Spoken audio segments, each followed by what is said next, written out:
Buenas noches, jóvenes. Mi nombre es Alexander Villalobos. ¿Cómo estás, Vanessa? Docente del área de literatura. Estamos en vivo, 8:30 en punto, o incluso minutos antes, 9 de febrero ya, 9 de febrero de 2023. Ahí está, es el año de tu ingreso a la en la universidad, ¿ya? Ahí está Bersani Ruiz, Vanessa, Adriana. Buenas noches a todos.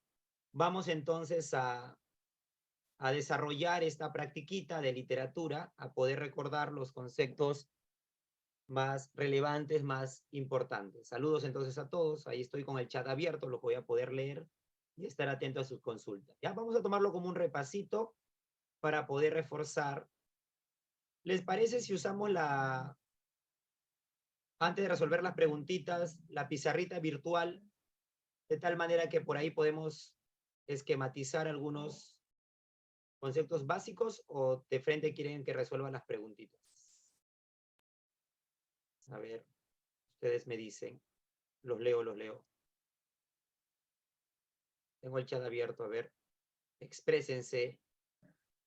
Ya, una pizarrita virtual. Ahí está Adrianita. Ya, vamos con una pizarrita. Vamos con pizarrita, vamos con pizarrita. Vamos. Esto sí, lo vas copiando, le tomas su capturita de pantalla. Este es un adicional, a ver. Vamos a colocar entonces aquí, vamos a hacer aquí un pequeño cuadro, ¿ya? A ver aquí. Más o menos ahí puede ser. Ahí está. Y vamos entonces a dividir nuestra pizarrita. A ver, vamos a colocarle primero. Vamos a colocar el género literario, ¿ya? Vamos a colocar aquí. Hacemos aquí una pequeña división. Vamos a dividirlo, a ver. 1, 2, 3. Ya está. Vamos a hacerle acá.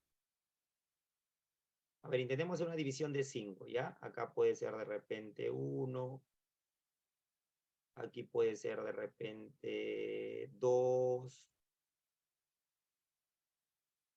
Ahí está.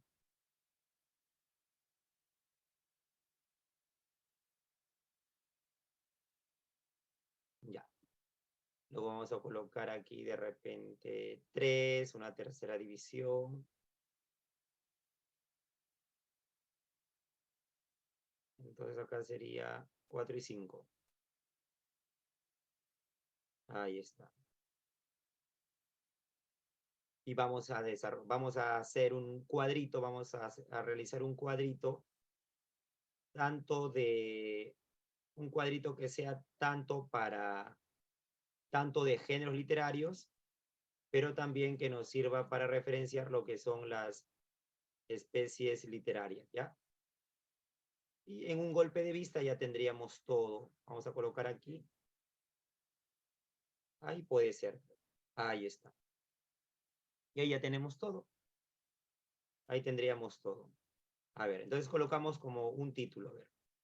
Vamos a colocarle aquí géneros literarios. Ahí está. Vamos a colocar ahí géneros literarios. Ahí colocamos géneros literarios. A ver, ustedes van colocándome en el chat qué géneros literarios recuerdan. Van colocando en el chat qué géneros literarios recuerdan. A ver, como quién repasamos juntos. Narrativo. Ya, me gusta, lo pongo por aquí. Narrativo. ¿Qué otro género? A ver, ustedes van colocando así como una lluvia de ideas. Recuerden que yo soy pedagogo, así que yo lo sistematizo. Expositivo, me gusta, expositivo por acá. Ya está. ¿Qué más? Dramático, ya, dramático sería por aquí. Yo lo ordeno, ustedes coloquen todo lo que recuerdan. Dramático, ya está. Lírico, ya, lírico por aquí, muy bien, estamos bien. Lírico, y por aquí épico también, ya ese sería el esquema. Épico. Entonces, ahí ya tenemos, miren, nuestro cuadrito. ya tenemos entonces ya tenemos los géneros literarios, ya tenemos todo el resumen. Hemos resumido ahí 21, 10, 31 siglos. Desde el siglo X antes de Cristo hasta el siglo XXI. Hemos resumido 31 siglos. Comedia, la comedia será una especie. Ahorita vamos a ubicar. Primeros géneros, claro. Primeros géneros. Incluso yo creo que podríamos colocar aquí lo más relevante de cada género. ¿Por qué se caracteriza el género épico? Se caracteriza, vamos a colocar aquí, por ser narrativo. Todo en mayúscula, ¿ya? Para escribir más rápido. Se caracteriza por ser narrativo. El género épico se caracteriza por ser narrativo. Es más, porque narra en verso. El género épico se caracteriza porque narra en verso. El género épico se caracteriza porque narra en verso. El género épico se caracteriza, se movió acá. El género épico se caracteriza porque narra en verso. A ver, le voy a colocar ahí, ¿ya? Ahí está, narra en verso. ¿Qué narra hechos del pasado? Porque narra en verso. ¿Por qué más se caracteriza este género? Ya entendí. Ya sé cuál fue mi error. Ya. Porque narra en verso. Porque narra en verso hechos del pasado, de la antigüedad. Ahí está. Se caracteriza porque es objetivo, muy bien, ¿no? También se caracteriza por ello. Sí, este guioncito es el que nos está quitando espacio. Y ahí. Se caracteriza por el narra en verso. ¿Qué más se caracteriza? Por ser objetivo. Ahí está. Pues se caracteriza también por ser objetivo. Porque narra hechos del pasado y por ser objetivo. Porque describe. Se caracteriza por ser descriptivo. Igual que el otro, igual va a ser el narrativo, descriptivo, que describe lugares, personajes. Pero ¿qué especies tenemos dentro de este género épico? Ahí lo separamos. Por ejemplo, tenemos, digamos, un número 1, tenemos la epopeya. Ahí está. Dentro de ya, tenemos la epopeya, por ejemplo. Un número 2, tenemos el cantar de gesta. Y un número 3, tenemos, por ejemplo, el poema épico o heroico. Ahí está. El poema épico o heroico. Pero también dentro de la epopeya, podríamos referenciar, por ejemplo, dentro de esta epopeya, podríamos referenciar que narra hechos de la edad antigua, hazañas. Hazañas, ya narra hazañas, ahí creo. Narra hazañas de la edad antigua. Ahí está. Narra hazañas de la edad antigua. Por eso dentro de los ejemplitos podríamos colocar Ilíada. Dentro de los ejemplitos podríamos colocar Ilíada, por ejemplo, ¿no? Claro, para hacer oídos. Narra hazañas. En cambio, el cantar de gesta, se caracteriza por ser oral, se caracteriza por ser anónimo. Ahí está. Por ser oral, por ser anónimo, por ser popular. Se caracteriza por ser popular y porque los poetas que difundieron los cantares de gesta se llamaron juglares. Vamos a ponerle juglar. Ahí está. Y dentro de nuestros ejemplitos, allá. Dentro de nuestros ejemplitos, por ejemplo, podríamos considerar, por ejemplo, el mío Cid. Ahí está. Podríamos considerar el mío Cid. En cambio, el épico narrativo se caracteriza por ser más culto que la epopeya. Claro, surge en la Edad Moderna. Más culto que la epopeya. pero menos extenso. Más culto que la epopeya. Ahí está. Más culto que la epopeya, pero menos extenso. Está plasmado en un texto. Ahí está. Más culto que la epopeya, pero sería de menor extensión. Más culto que la epopeya, pero de menor extenso, pero menos extenso.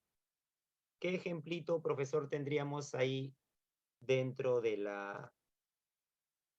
¿Qué ejemplito tendríamos dentro de este poema épico heroico? Podría ser, por ejemplo, Orlando Furioso. Podría ser, por ejemplo, Orlando Furioso. Por ejemplo. ¿Ya está? Ahí tenemos entonces algunas referencias, ¿ya? Ahí tenemos, por ejemplo, algunas referencias. Ya está. El narrativo es muy parecido. El narrativo se caracteriza, pero ahora te narra en prosa. El narrativo se caracteriza porque te narra en prosa. El narrativo se caracteriza por ser objetivo, porque recuerda que épico narrativo viene de un mismo tronco común. El narrativo se caracteriza por ser descriptivo. Por ser descriptivo, ya está. ¿Qué tendríamos ahí? Por ejemplo, tenemos la novela. ¿Y por qué se caracteriza la novela? Por ser extensa. En una novelita podríamos colocar de repente Crimen y Castigo. Ahí está. Podríamos colocar, por ejemplo, ya se caracteriza por ser extensa y, por ejemplo, podríamos colocar Crimen y Castigo. Un número 2, podríamos colocar el cuento. El cuento se caracteriza por ser breve. El cuento se caracteriza por ser breve. Un ejemplito de cuento podría ser Los gallinazos sin plumas. Los gallinazos sin plumas. Ahí está. Un número 3 podría ser, por ejemplo, le demos la novela, el cuento, podría ser la fábula. Un número 3 podría ser la fábula. Y la fábula también se caracteriza por ser breve, pero recuerda, a ver, por ser breve, pero además los personajes son animales y también te deja una moraleja. Al final te deja una moraleja, una enseñanza moral, ¿no? Recuerda que el creador de la fábula fue Esopo, enseñanza, muy bien. Y justamente la obra del maestro se llamó Fábulas literarias, simplemente fábulas o cuentos morales, fábulas. Un número 4 podríamos colocar una de Ricardo Palma, Tradición, inventado por Ricardo Palma, la tradición. La tradición se caracteriza porque mezcla historia y ficción. La tradición se caracteriza porque mezcla historia y ficción. Ahí está, la tradición se caracteriza porque mezcla historia y ficción. Un ejemplito, ya tú sabes, tradiciones peruanas. Ahí está, las famosas tradiciones peruanas. Ya está. Tenemos también leyendas, tenemos mitos, tenemos crónica, infinidad, ¿no? Hay una gran cantidad ahí de información que podemos recordar. Ya está. Ahora vamos a referenciar el género lírico. Profesor, ¿y por qué se caracteriza el género lírico? El género lírico se caracteriza por ser subjetivo. Subjetivo, el más subjetivo. A ver, el género lírico se expresa a través de la poesía. Se caracteriza por ser el más subjetivo, comita, personal e íntimo. El más subjetivo, personal e íntimo. Ahí está. El más subjetivo, personal e íntimo. Ahí está. ¿Por qué más se caracteriza el género lírico? Ahí está, el más subjetivo porque expresa entonces desde su mundo interior. Expresa emociones desde su mundo interior. ¿Qué emociones, sentimientos? Tendremos, por ejemplo, por poner uno, ¿no? La oda. ¿Y por qué se caracteriza la oda? Por la alabanza. ¿Ya? Tenemos, por ejemplo, un número 2, tenemos la elegía. ¿Y por qué se caracteriza la elegía? Por la tristeza, pero por la muerte de un ser querido. Muy bien. ¿Qué más tenemos aparte de la égloga? Tenemos la égloga. ¿Y por qué se caracteriza la égloga? Porque es un poema pastoril que pertenece al género bucólico. ¿Qué más tenemos aquí? Tenemos, por ejemplo, la epístola. ¿Y por qué se caracteriza la epístola? Por ser una carta confesional. ¿Qué más tenemos, profesor, por aquí? Tenemos los yarabíes. ¿Y por qué los yarabíes de Mariano Melgar? ¿Por qué se caracterizan? Porque es una mezcla de poesía popular. Es una mezcla de poesía popular. Exactamente, de base tiene el aragüi. Y también poesía culta. Mezcla de poesía popular y poesía culta. Ya está. ¿Qué más tenemos, Alexander, por aquí? Tenemos, por ejemplo, la sátira. La sátira se caracteriza por la burla. ¿Qué más tenemos por aquí? Tenemos, por ejemplo, como ponen ahí, el madrigal. Y el madrigal se caracteriza por ser breve y amoroso. Y amoroso. ¿Qué más tenemos por aquí? Tenemos, por ejemplo, tenemos el epigrama. ¿Y por qué se caracteriza el epigrama? Por ser breve, por ser ingenioso, burlón también, pero breve. En cambio, la sátira es más extensa. Ahí está, burlón. Y así podríamos, ¿no? Colocar una gran cantidad. Ahí está la oda, la elegía, la égloga, la epístola de los yarabíes, la sátira y el madrigal. Mira, ahí tienes una gran cantidad. Ahí tienes ahí una gran cantidad. Ya está. ¿Qué más, qué más, qué más, qué más? El género dramático. El género dramático se expresa a través del teatro. El género dramático se expresa a través del teatro. Y hay dos características que siempre va a tener. Uno es el diálogo y el otro va a ser el movimiento. Son los dos elementos imprescindibles del teatro, el diálogo y el movimiento. ¿Qué más tenemos? Tenemos que dentro de este género dramático, se caracteriza por la representación de acciones en un escenario. Se caracteriza por la representación de acciones en un escenario. ¿Ya? Se caracteriza por la representación de acciones en un escenario. Ahí está.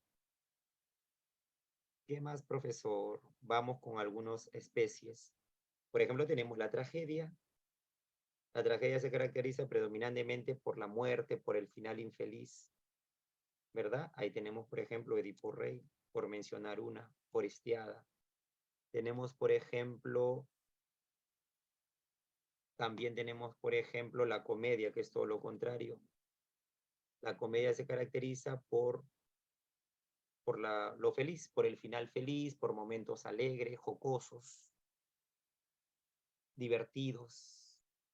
Ahí tenemos, por ejemplo, Ñacatita. Tenemos, por ejemplo, el drama. El drama se caracteriza por la mezcla de tragedia y comedia. Por la mezcla de tragedia y comedia. El drama se caracteriza por la mezcla de tragedia y comedia. Un ejemplito clásico, La vida es sueño. Ahí está. Clásico de examen de admisión. Tenemos, por ejemplo, el auto sacramental. ¿Y por qué se caracteriza, profesor, el auto sacramental? Se caracteriza porque es religioso. Ahí está. Se caracteriza, por ser religioso y porque se representa en los atrios de las iglesias. Se representa en el atrio, en la entrada de la iglesia. Ahí tenemos, por ejemplo, el gran Calderón de la Barca fue un gran difusor de los autos sacramentales. El gran mercado del mundo o el gran teatro del mundo. Ahí está. Y sí, el auto sacramental. Ahí está. Y por último, tenemos el género expositivo que se expresa a través del ensayo. Este género expositivo surgió en el Renacimiento durante el siglo XVI. A ver, he puesto algo mal, algo pasó. A ver. No puedo escribir ahí, a ver qué se... Ahí. Ya, no sé qué pasó aquí. Lo vuelvo a escribir entonces, ¿ya? Te decía que el género expositivo se expresa a través del ensayo. No solamente eso, sino que surgió durante el Renacimiento, surgió durante el siglo XVI. Su creador fue el francés Michel de Montaigne. Y no solamente eso, sino que el libro que él compuso, que publicó, fue Ensayos, en plural. Pero ¿para qué sirve el ensayo? Principalmente porque te invita a la reflexión de un tema. Reflexión sobre un tema. Tenemos, claro, es analítico muy bien. Tenemos, por ejemplo, ensayistas peruanos como José Carlos Mariátegui. Ya. Pero su obra fue 7 ensayos de interpretación de la realidad peruana. Ahí está. Ya, le ponemos de referencia a José Carlos J. C. Mariátegui. José Carlos Mariátegui. Y cerramos paréntesis. Tenemos, por ejemplo, páginas libres, adrede con J, no es que esté redactando mal. Recuerda que el autor. ¿Quién es el autor de Páginas Libres? ¿Te acuerdas? A ver, escríbelo. ¿Quién fue el autor de Páginas Libres? A ver, escríbelo. Manuel González Prada. Manuel González Prada. Él es el autor de Páginas Libres. Ya está, realidad. 7 ensayos de interpretación de la realidad peruana. Ya está. Ya pasó, profe, ya pasó. Con eso vamos a poder resolver una gran cantidad de preguntitas. A ver, quien desea, esto es optativo porque finalmente estamos repasando, quien desea le toma su capturita de pantalla y por ahí lo puede referenciar. Pero me avisas en el chat. Me dices, Alexander, profesor, ya está. Muy bien. Manuel González Prada, el autor de Páginas Libres, que tiene importantes frases como cuando dice, por ejemplo, la famosa frase viejos a la tumba, ¿no? Jóvenes a la obra. La mano brutal de Chile despedazó nuestra carne y machacó nuestros huesos. Pero el verdadero vencedor, las armas del enemigo fueron nuestra ignorancia y nuestro espíritu de servidumbre. Que vengan, dice, y nuestro espíritu de servidumbre. Cuando tengamos pueblos sin espíritu de servidumbre, recuperaremos Arica y Tacna, y entonces y solo entonces marcharemos sobre Iquique y Tarapacá. Daremos el golpe decisivo primero y último. En esta obra de reconstitución y venganza, no contemos con los hombres del pasado. Los troncos añosos y carcomidos produjeron ya sus flores de aromas deleterio y sus frutas de sabor amargo. Que vengan árboles nuevos a dar flores nuevas y frutas nuevas. Viejos a la tumba, jóvenes, a la obra. En resumen, el Perú hoy es un organismo enfermo. Donde se pone el dedo, brota pus. Ya está. Ya está, me avisan en el chat si ya está para poder continuar, pero ya con la resolución de ejercicios. A ver, me dices. Te leo, te leo, te leo, te leo. Somos 24 en reunión, incluyéndome yo. ¿Ya está?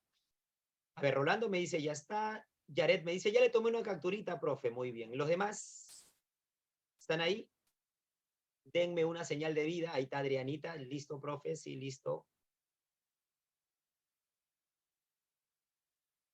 Ya está acá, yo estoy con mi equipo de producción, con mis dos cachorros, el Guille y el Pucho, que son dos bichones de frisé que están acá con la cámara 1, la cámara 2, la cámara 3, con los drones. Hay todo un desplazamiento acá de un equipo. Ya está, Marco Antonio me dice, ya está, Bersani también. Ya. Dejo de compartir y ahora voy a compartir la separatita, ¿ya? También vamos por ahí a revisar figuras literarias, pero ya les voy enseñando sobre o durante la explicación. Ya es.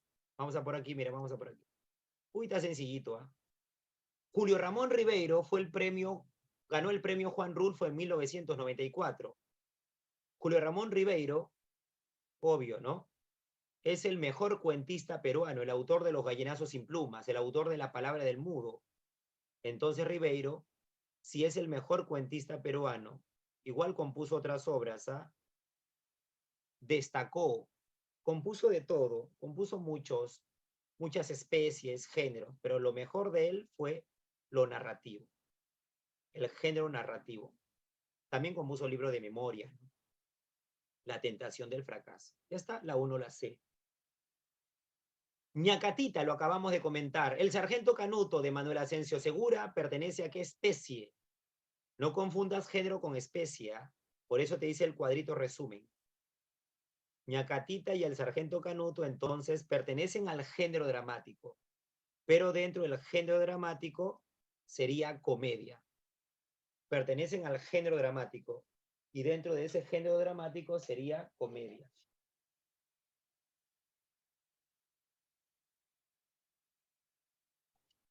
Dentro de ese género dramático sería comedia. Ya está. Género que exalta heroísmos. Mitología. Pertenece a la edad antigua. ¿A qué nos estamos refiriendo? ¿A qué género? El primer género, pues el más antiguo. El género más antiguo es el género épico. El género épico. Ahí está. El género más antiguo es el género épico. Ya está. Épico. Ya pasó. Épico. Y ahí lo marcas. Páginas libres. Obra de fuerte contenido político. Te acabo de expresar algunos de sus textos. De Manuel González Prada, ¿pertenece a qué género? Lo puse en la pizarra virtual, que algunos han considerado tomarle una capturita de pantalla y otros solo lo están visualizando y están en todo su derecho porque es un repasito. Páginas libres es un ensayo. Aunque Prada nunca habló de ensayos, pero las características de la obra corresponden a un ensayo. Si son un ensayo, ¿pertenecen a qué género? Al género expositivo. Ensayístico no. ¿A qué género? El género se llama expositivo. El género se llama expositivo. Gabriel García Márquez, Premio Nobel 1982. Uno de los 6 latinoamericanos. Los premios Nobel se dan desde el año 1901.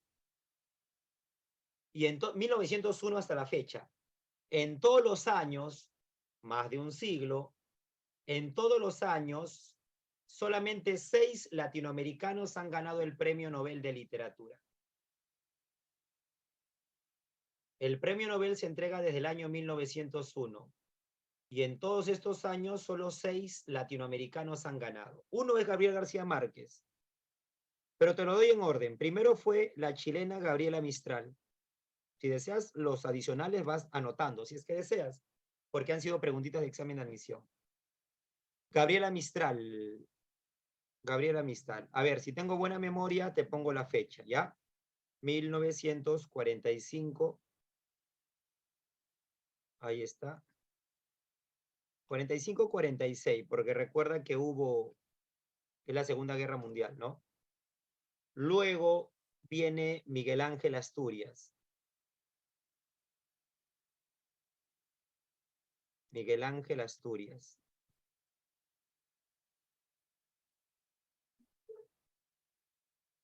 Estamos hablando de 1967. Luego viene Pablo Neruda, otra vez Chile. Nos llevan ventaja ya. 1971. Luego viene García Márquez, Gabriel García Márquez. Ya, Gabriel García Márquez. Sería, estamos hablando de 1982, para que lo tengas ordenado porque ha sido pregunta de examen de admisión. García Márquez. Luego viene Octavio Paz, el mexicano, y él lo ganó en 1990. Y el último premio Nobel que ganó Latinoamérica fue un peruano, el único peruano que ganó el premio Nobel de Literatura, Mario Vargas Llosa. Ya un peruano. El único peruano que ha ganado, que es Mario Vargas Llosa. ¿En qué año lo ganó, te acuerdas? En el 2010. Es el peruano Vargas Llosa, es el peruano que más premios ha ganado, que más obras ha compuesto, el más reconocido a nivel mundial. No he dicho que sea el mejor escritor, ¿no? Porque eso es subjetivo, pero sí imposible superar la valla que ha dejado, ¿no? La cantidad de premios. 6, mira, 1, 2, 3, 4, 5, 6. Son 6 los latinoamericanos que han ganado el Premio Nobel de Literatura. Ahí te lo pongo, de repente te sirve para tu examen de admisión, que ya ha venido en examen de admisión. Ya, ahí está. Entonces, García Márquez, Premio Nobel, no Nobel, Premio Nobel 1982, autor de obras como 100 años de soledad y El coronel no tiene quien le escriba, se destaca en qué género? En el género narrativo. Tanto 100 años de soledad como El coronel no tiene quien le escriba son novelas. O sea que la especie, si nos hubiesen preguntado por la especie, sería novela. Ya está, la sé. ¿Lo anotaste para poder borrar y continuar con el desarrollo? Me pones sí, listo, como tú te quieras expresar. Tú tienes tu propio lenguaje, ya está. Sí, profe, ¿qué dicen los demás? Janet, sí, sí, sí, pi, ya está, como tú te expreses, ya está. Esos son géneros y figuras. Géneros, perdón, literarios y especies literarias. Vamos a ver un poquito de figuras literarias, a ver cómo va. A ver qué tanto recuerdan figuritas. Quiero decirte grandes cosas, pero temo que mis palabras se interpreten mal. Mi amor nació contigo. No sé si es una ilusión o, acá está el dato, no sé si es una ilusión o una pasión, pero sí sé que mi corazón te ama sin estar contigo.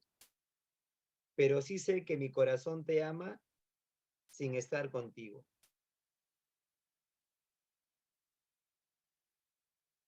Ahí está. Pero sí sé que mi corazón te ama sin estar contigo. Ya está. ¿Qué marcaríamos? Ahí está, muy bien. Ahí Vanessa Carrasco me da su respuesta. ¿Qué dicen los demás? A ver qué dicen los demás.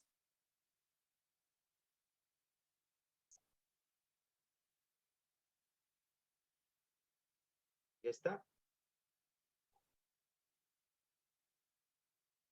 ¿Qué marcaríamos ahí? Muy bien. Sería una dubitación, ¿no? Hay duda. Ya está. 7. Uy, la 7 está muy sencilla. Profesores, ¿es pregunta o chiste? A ver, vamos a ver. Figura literaria que consiste en otorgar cualidades. Aquiles, el de los pies ligeros. Héctor, el de tremolante casco. Rodrigo Díaz de Vivar, el Cid Campeador. La Sacra Troya. Verde Prado, fresca sombra, oscura noche. Blanca nieve. Ancho mar, azul. ¿Cómo se llama la figura literaria que otorga cualidades, que otorga características? ¿Cómo se llama la figura literaria que otorga cualidades, características? Verde prado, fresca sombra, oscura noche. Se llama epíteto. La figura literaria que otorga cualidades, la figura literaria se llama epíteto. ¿Ya? Se llama epíteto. Se llama epíteto. Ya está. Seguimos. Figura que consiste en mencionar el autor por la obra. Ya, por ejemplo, ¿cómo sería el autor por la obra? Por ejemplo, si tú me dices, profesor, a ver, escríbeme en el chat cuál es tu uno, porque yo sé que tenemos varios. Dime uno de tus escritores favoritos. A ver, dime. ¿Cuál sería uno de tus escritores favoritos? A ver, te leo, te leo. Dime tu escritor favorito. A ver, yo te digo alguno de los míos. A ver, por ejemplo, he leído bastante a César Vallejo, he leído bastante a Mario Vargas Llosa, a Ribeiro, a Blanca Varela, a Mariano Melgar, y así tengo varios. A José María Arguedas también en la universidad lo leí bastante. Ahí está. Ustedes me dicen los suyos, a César Vallejo, Ciro Alegría. A ver, ¿quién es? Uno, yo sé que tienes varios, pero a ver, compárteme uno. Compárteme uno. Ya. Por ejemplo, si tú me dices, profesor, yo siempre leo a César Vallejo, sería autor por obra, porque tú no lees a Vallejo si Vallejo está fallecido. Tú lees sus obras, a eso se llama autor-obra. Continente contenido, profesor. La otra vez invité a mis compañeros de la academia, los invité a mis compañeros de AdPrevi, los invité a mi cumpleaños y pasé con la fuente de bocaditos y se comieron toda la fuente, profesor. Así de dragoncitos estaban. Cuando tú dices que se comieron toda la fuente, te refieres a que ellos comieron el contenido, ¿no? O sea, los bocaditos, no la fuente. ¿Qué tal dentadura para comerse esa fuente de metal? A eso se refiere, ¿no? Y a esa figura literaria que consiste en reemplazar el autor por la obra o la obra por el autor, el continente por el contenido o el contenido por el continente, a esa figura literaria se le conoce como metonimia. Pero si la relación hubiese sido, parte todo, parte todo, o la relación hubiese sido especie-género, por ejemplo, si la relación hubiese sido parte todo o especie-género, ahí sí cambiaba, ¿no? Se llamaba sinécdoque. Cuando la relación es parte todo, o todo parte, o especie-género. Por ejemplo, tú dices, profesor, mi compañera acaba de cumplir 15 primaveras. 15 primaveras significa 15 años. 15 años. Por ejemplo, ¿no? Profesor, llora el Perú, llora el Perú por la eliminación en el campeonato. Se refiere a no a que llora todo el Perú, sino que se refiere solamente a algunos peruanos nada más. Y aparte todo especie género se llama sinécdoque. Pero autor, obra, continente, contenido, causa, efecto, efecto, causa, se llama metonimia. Tengo miedo de verte, necesidad de verte, esperanza de verte, desazonas de verte. La reiteración de la última palabra de cada verso, ¿cómo se llama? Al inicio se llama anáfora. Cuando las palabras se repiten al inicio del verso o enunciado, al inicio del verso o enunciado se llama anáfora. Pero si se repite al final se llama epífora. Muy bien, Vane. Al ojo, profe, al ojo. Ahí está. Hasta el guicho y el pucho resuelven ahí. Epífora, ahí está. Cuando repite al final se llama epífora. Seguimos. Pregunta 10. Señale el nombre de la figura literaria que corresponde a este ejemplo. Sus muslos se me escapaban. ¿Cómo? Acá está el dato. Ahí está el dato. Sus muslos se me escapaban. ¿Cómo? Se define como aquella figura literaria que compara de manera explícita a través de nexos como cual o parece. Se llama símil. Figura literaria que consiste en comparar dos elementos de manera explícita mediante el cómo, cual o parece. Se llama símil. Figura que repite palabras de la expresión anterior, pero en forma invertida y que además altera el significado. Por ejemplo, más vale perder un minuto en la vida que perder la vida en un minuto. O lo que dijo la filósofa peruana grecolatina, candidata al Premio Nobel de Literatura Susy Díaz: vive la vida y no dejes que la vida te viva. La figura literaria que consiste en invertir la frase, pero que obviamente al invertir la frase se cambia de sentido, a esa figura la conocemos como retruécano, ¿ya? Cuando invertimos la frase de manera ingeniosa se llama retruécano, y además que altera el significado. Mediante un rodeo de palabras se menciona algo que puede hacerse en una sola palabra. Se menciona algo que puede hacerse en una sola palabra. ¿Cómo se llama esa figura? Todo lo que te pueden decir en una palabra, te lo dicen a través de todo un conjunto de palabras. A esa figura se llama eufemismo. A esa figurita se le llama eufemismo. Ya está. 13. La ironía es una figura retórica, ¿sí? ¿En qué consiste la ironía? ¿Exageración de las ideas en composición literaria? No, la exageración se llama hipérbole. ¿Que el escritor se desea el mal a sí mismo? No. ¿Presentar dos ideas juntas, conciliadas, que son aparentemente contradictorias? No, a eso se llama paradoja. ¿Expresar dentro de un enunciado un asunto burlesco? Puede ser. ¿Contraponer dos palabras que van a expresar ideas opuestas? No, a eso se llama antítesis. No, no, no, no, no, no, no, no, no. La respuesta es la de expresar dentro de un enunciado un asunto, un aspecto burlesco. Ahí está. Amiga mía. Uy, ¿quién es este? Alejandro Sanz. Amiga mía, tampoco me vas a pedir que me ponga a cantar, ¿no? Amiga mía, princesa de un cuento infinito. Amiga mía, tan solo pretendo que no, no, canto no, por favor. Me van a mandar a Yo Soy. Amiga mía, a ver si uno de estos días por fin aprendo a hablar sin tener que dar tantos rodeos. Ya está. Evidenciamos que repite la frase amiga mía, amiga mía, amiga mía.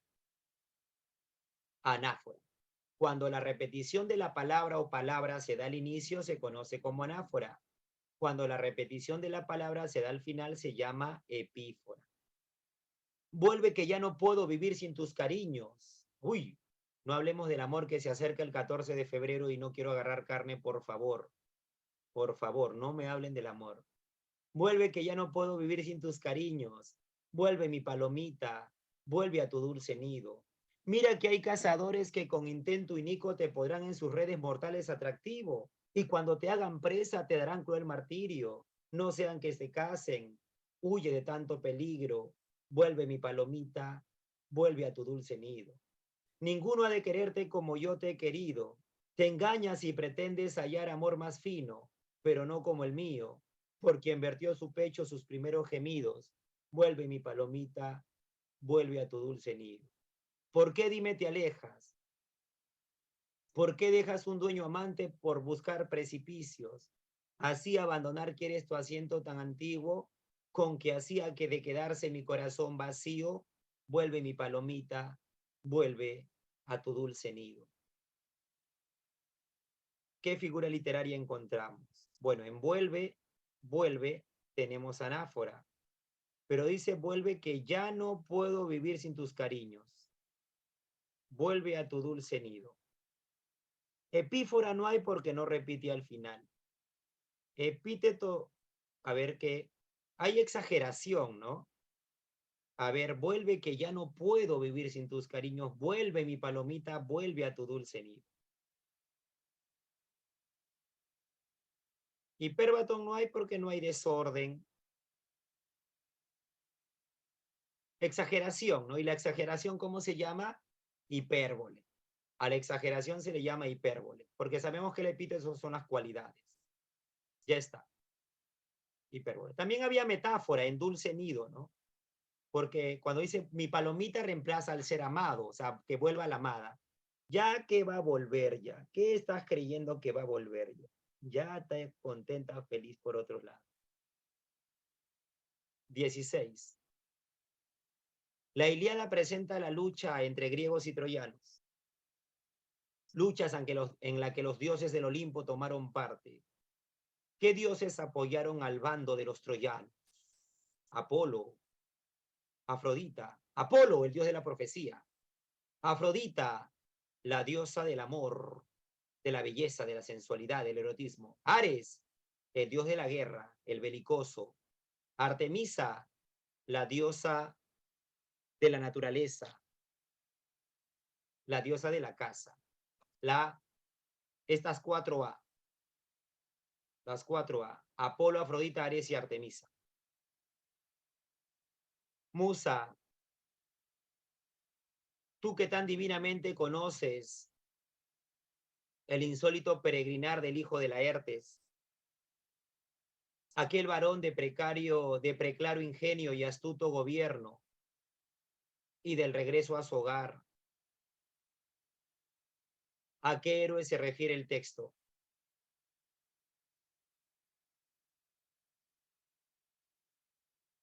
Aquel varón de preclaro ingenio. Ah, ese es Odiseo. Astuto, Odiseo. Odiseo. ¿Y Odiseo quién es? Ulises. Odiseo es Ulises. No es un hecho sucedido en la Odisea.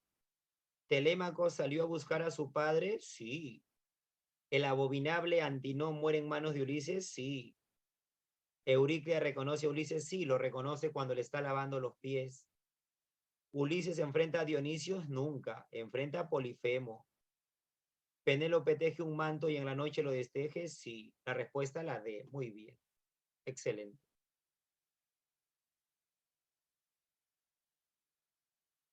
19. Uno de los grandes valores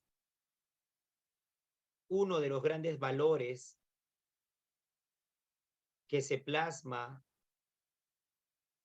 uno de los grandes valores que se plasma en la Odisea es, ¿qué valor se plasma en la Odisea? Homero a través de la Odisea, ¿qué valores nos... Porque recuerda que las obras griegas tenían un fin didáctico, un fin moralizador, un fin pedagógico, que era educar a los pobladores. A través de la Odisea, ¿qué valor se transmite?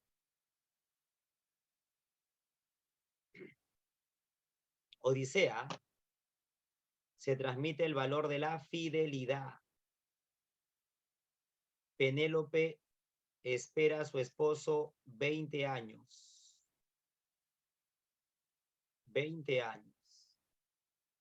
Pudo haberse casado con otro hombre, con los reyes que la pretendían, pero ella justamente los engaña, diciéndole que el día que termine de tejer un manto, ese día se casará con alguno de ellos. Tirano ateniense, que reunió los relatos orales tanto de la Ilíada como de la Odisea. Ah, ya, el gobierno se dio el gobierno de Pericles, pero durante el gobierno de Pericles tendríamos a Solón y a Pisístrato. Solón era un legislador ateniense, pero Pisístrato era un tirano ateniense. Y él se encargó Pisístrato se encargó de recopilar los textos orales de la Ilíada y la Odisea y llevarlo a una obra escrita. Porque recuerda que Homero, de haber existido, compuso la obra Ilíada y Odisea para oyentes, no la compuso para lectores. Quienes los pasaron en escritura fueron los alejandrinos, de la escuela obviamente de Alejandría, por encargo de Solón y Pisístrato. Solón, legislador de Atenas, y Pisístrato, tirano de Atenas. Gobernantes ambos, todo durante el gobierno de Pericles. Pisístrato, que yo no te encuentre anciano cerca de las cóncavas naves, ya porque demores tu partida, ya porque vuelvas luego.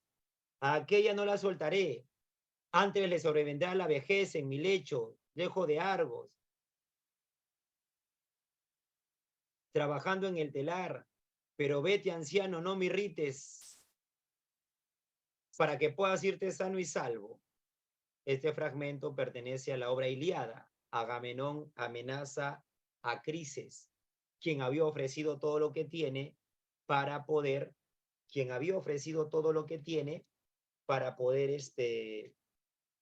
para que le pueda devolver a su hija Criseida, para que le puedan devolver a su hija Criseida.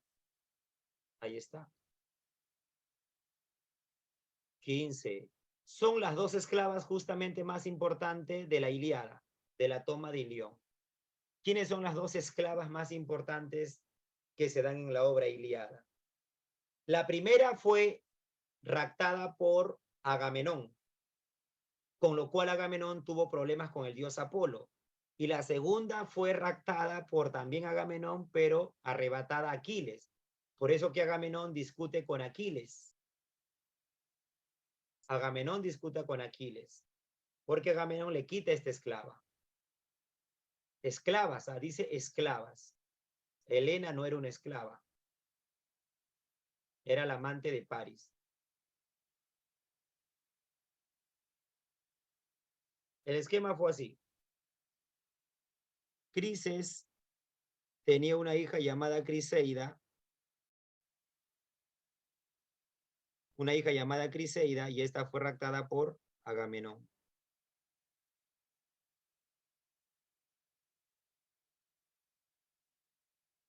Brises tenía una hija llamada Briseida, y esta fue raptada por Aquiles.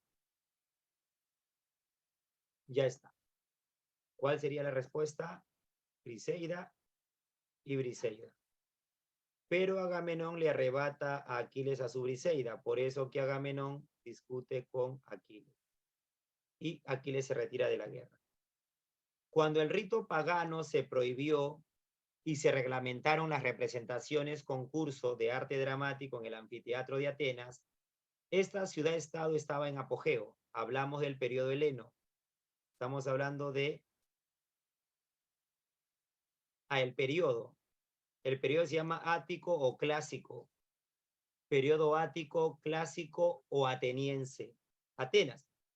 Periodo ático, clásico, ateniense. Surge el teatro, surge la tragedia, surge la comedia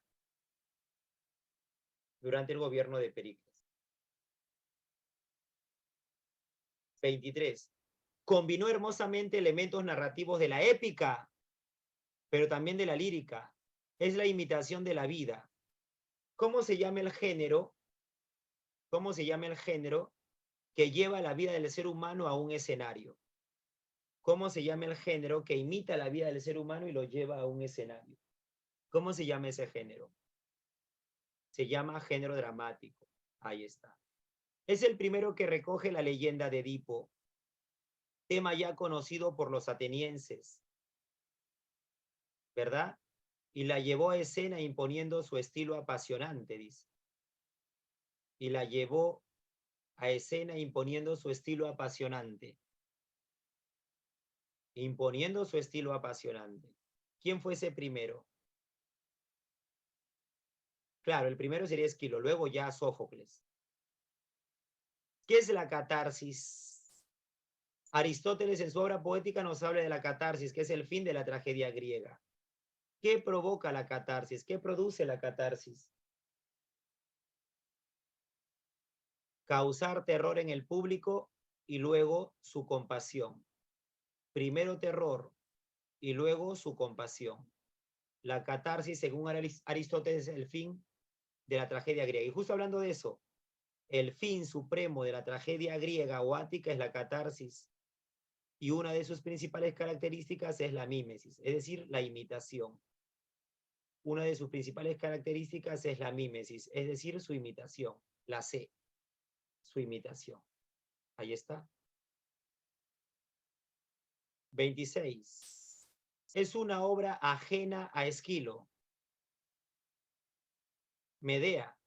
Medea pertenece al dramaturgo, Medea y Fedra pertenece al dramaturgo griego llamado Eurípides. Medea y Fedra pertenece a la obra es una obra de Eurípides, quien se caracterizó porque usó mucho los personajes femeninos. 27. Se dio el esplendor de Atenas, ateniense, luego de la victoria de las guerras médicas, y el abanderado y el conductor fue Pericles. El periodo se llama ático. Durante el periodo ático gobernó Pericles, y dentro de este gobierno tenemos a Solón y a Pisístrato. Dentro de este periodo tenemos a Solón y a Pisístrato. La 28. Una afirmación no corresponde a la obra trágica de Esquilo. ¿Los personajes aparecen siempre sujetos a la voluntad divina? Sí. Sí. La relación hombre-dioses es estrecha, directa, como en los poemas homéricos, sí. Los temas son la patria y la religión. Dos actores realizan la puesta en escena. Una gran intención satírica, no, pues es tragedia, no hay sátira y no hay burla. Se le llamó el padre de la tragedia griega, Esquilo. Se le llamó el padre de la tragedia griega, Esquilo, el autor de Orestiada. Compuso 90 tragedias, de las cuales solo se han conservado 7 para la humanidad.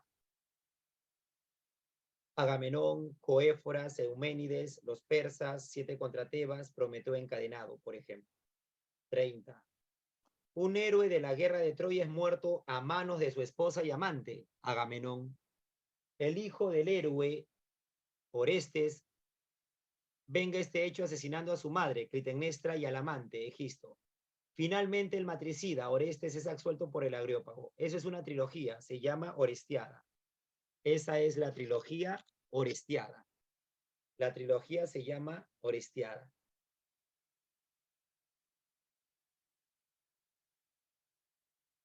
31. No está relacionado con la tragedia. Coronación con los laureles, el poeta de Atenas. 3 autores trágicos mostrando sus obras a aproximadamente 15.000 espectadores. La finalidad ambiciada por el poeta era la catarsis, sí. Entre sus iniciadores tenemos a Píndaro y Safo, no, ya habían muerto ya. Píndaro y Safo pertenecen al primer periodo del clasicismo griego, que es el periodo jónico. Los iniciadores de la tragedia griega fueron Tespis y Frínico. Es diferente. Tespis y Frínico. La tragedia de Esquilo se caracterizó por ser desgarradora, con alto respeto por lo divino, pero otorgando dimensión protagónica al hombre. La más innovadora, por tanto incomprendido para su tiempo. Mitológica, los dioses hacen y deshacen. ¿Es representativa la trilogía de la Orestiada? Sí. Protagonizada por damas, no. Tradicional andaluza, peor. La C. El teatro de Esquilo se caracteriza por ser divino. En cambio, el teatro de Sófocles se caracteriza por ser un teatro más humano, donde los dioses ya no participan, ya no actúan, sino son nombrados nada más. Aquí ya se habla del oráculo. Es un teatro más humano. 33. Señale lo acertado. Lo más bello de la tragedia era que todos los autores eran creadores de sus temas. No, tomaban leyendas de referencia. ¿La mitología fue una fuente poco explotada por Esquilo? No, sí hay referencia a la mitología. ¿Esquilo demostró ser audaz con los dioses, incrédulo y ateo? ¿La tragedia es la especie más antigua de la dramática? Sí. La tragedia es la especie más antigua de la dramática. Esquilo en los 7 contra Tebas demostró desconocer totalmente la leyenda del antiguo rey tebano. Sí. No, eso es falso. La D. Uy, se acabó. Se acabó, jóvenes. Se acabó. Sin querer se fue una hora, mira. Conversando, participando, hemos hecho de tu pizarrita virtual. has participado a través del chat, tienes todas las preguntitas. Se acabó sin querer. Les comparto una buena noticia y la otra semana otra mejor, ¿ya? La buena noticia es que mañana es mi graduación en San Marcos, así que pueden seguirlo por la transmisión en vivo. Y la otra semana te comparto otra buena noticia. A ver si te motivas, y este también tiene que ser tu año, ¿ah? Te doy la posta ya sea para Villarreal o para San Marcos, ¿ya? Así que mañana seguimos la transmisión en vivo ahí, y te mando saludos, te mando saludos. Cuídense mucho, que tengan una bonita noche, una bonita cena.